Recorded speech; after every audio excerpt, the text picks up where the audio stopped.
miseensonni orkeestiraatii fi kwaayerii galma magaala guddoo Suudaan Kaartum keessa jiru kana keessatti hojii ofii dhiyeessuuf dargaggoonni kun baay'een isaanii diddaa gamtaadhaan biyyattii keessatti deemaa turee fi boodas hoogganaa Suudaan Omar al-Bashir aangoorra buqqisan irratti hirmaataniiru.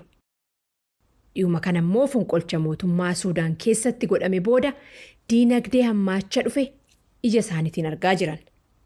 Saniifis artiistota akka Raaniyaa Magoobiif muuziqaan gaddarraa jajjabaachuuf onnata fiduuf meeshaa guddaan ta'eef. وبرغم من الجرحى والوضع الحالي هو عبارة عن أشبه بالوضع المحزن ولكن إحنا قادرين نصنع. diinagdeen Suudaan akka malee laafee maatii baay'een nama ofii hedduu of biraa dhabanii dhugaan jiru gadda guddaadha. Haalli isaa dukkanaa ta'us asuma jirra. Ammas namoota gammachiisuudhaaf as jirraa ergaa keenya dabarfanna. Hawaasa nu laaluu dhufeefis abdii xinnoo wayii kennuudhaaf hojjanna. Maalumaafuu aartiin ergaadhaa jetti. Maddoonni diddaa biyyattii keessatti geggeeffamaa ture wajjin hidhata qaban akka jedhanitti ergaa fonqolchi mootummaa onkoloolessa 25 geggeeffame as namoota mormiidhaaf bahan 95tu du'e. Sun immoo rogeeyyii Suudaan dargaggoota qalbii cabseera. Akkasis ta'ee garuu baay'een isaanii aartii keessatti hirmaachuun dhiisne. Wallee Asam Suleemaan immoo fundura biyyattiitiif waan wayyuuf abjootuudhaaf hawwuudhaaf aartiin barbaachisaa akka ta'e dubbata. Akkana jedha walleen kun.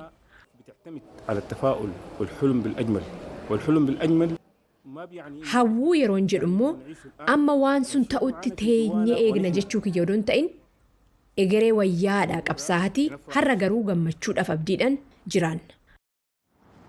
Artiistiin biraan sirba dhiyeesse Hossaam Abdulsalaam immoo doo'in irratti hirmaatee dargaggoonni jaalalli biyyaa qaban guddaa ta'uu anitti agarsiise ta'uu hima. Bara kana jaalalli biyyaa caaleet argameen jedhu artiistiin kun konsartii kamuu yeroon dhiyeessu sirba jaalala biyyaa hojii kiyya jedhee tanan itti yaade dhiyeessa. Namoonni na jalaa qabanii yeroo sirban natti tolaa akka malee shaggaadhaa jedha.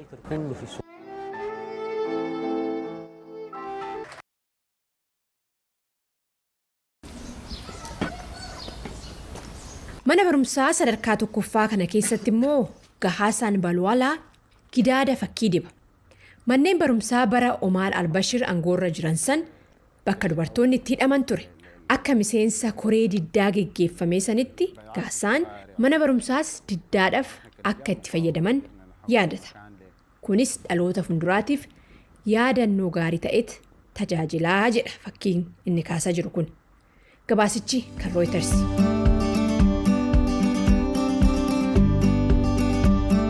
Mata duree itti aanutti dabarraa meettaa dhaabbanni feesbuukii duula guyyaa Afrikaa waggaadhaan geggeessu waan lammataa qopheessatii jira.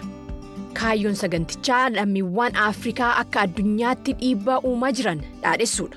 Kanaafis baranaaf namoota 8 kalaqxoota namoota daldalaan milkaa'an fiilmii hojjetan adda addaa made by Africa loved by the world Afrikaatti hojjetame addunyaatti jaalatame mata duree jedhu jalatti hojii isaanii dhaadheessuudhaaf qophaa'eera. Warra sagantichaaf filaman keessaa artiistiin Afrikaa kibbaa Trevor Struman, ogeessi fiilmii Keeniyaa Naayiroobii keessa jiraatu John Kabangu akkasumas Gaanarraa ogeettii fiilmii Koofii Awwaadha. Hunda isaaniitiif hojii dhaadheessaa kanatti hirmaachuun akka abjuun dhugoomuti. Hojiif maqaan isaanii namoota biliyoonaan lakkaawwaman Facebook irra jiraniif dhihaata. Torban sirnichi qophaa'e keessa meettan jechuunis dhaabbanni feesbuukii leenjii akkaataa waltajjiiwwan isaarratti beeksisaaf hojjetam galii akka itti argatan akkasumas biraandii uummachuudhaa fi biraandii ofii eeguurratti xiyyeeffatan intarneetidhaan virtual jechuudha akka dhiyeessu beeksiseera. Qophiin labataan irraa kanumaa torban mata duree biraa qophii biraatti walitti deebinaa ani Tigist Gammeetii nagahan.